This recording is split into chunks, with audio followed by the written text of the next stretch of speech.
We've come to Lens, a post-mining town about an hour north of Paris, which up until now is probably best known for having the tallest slag heaps in Europe, a football stadium whose capacity is actually bigger than the local population, and now there's a brand new arrival, a new outpost of the 200-year-old Louvre Museum, which, as you can see, the finishing touches are being put to as we speak.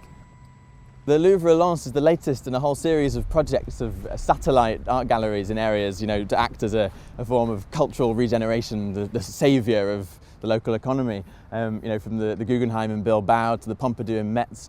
But whereas those favoured architectural fireworks, the titanium clouds of Gary's Bilbao, or the kind of rattan basket of Shigeru Ban's Pompidou, here in Lens they've gone for something much more restrained. It's a kind of sleek minimalism, a sub-zero minimalism of Japanese architect Sanaa.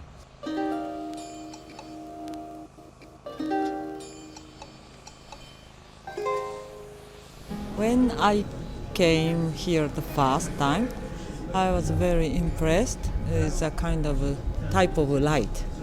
This area has some special daylight, very from low level and not so strong but diffuse.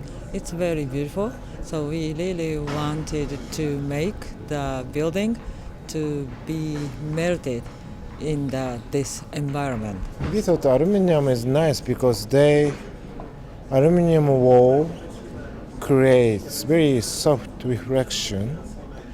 It can reflect art collection, relation between art and you, everything reflected on the wall. You can feel the very old thing, new thing come together.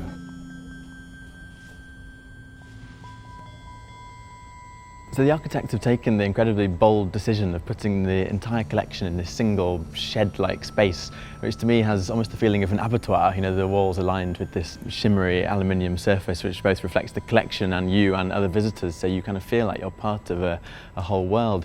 The other brave thing they've done, they've arranged 6 millennia of art chronologically in this single space along the length, and then by kind of geographic area along the width, which forms amazing kind of new juxtapositions between the collection in a way that you really don't get in the rigid encyclopedic layout of the Louvre in Paris.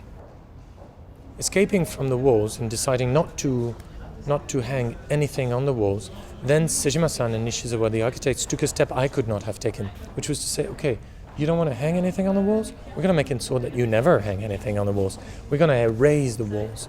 And they've used the same aluminium they had used on the outside to clad the inside of that room, so that somehow the walls vanishes and you just have the ghost of all the artifacts, like a reflection of all the ones that have not made it to Lens and stayed in Paris.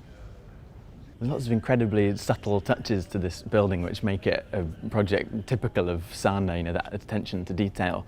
The concrete floors are incredibly gently sloping following the topography of the original slag heap on the site.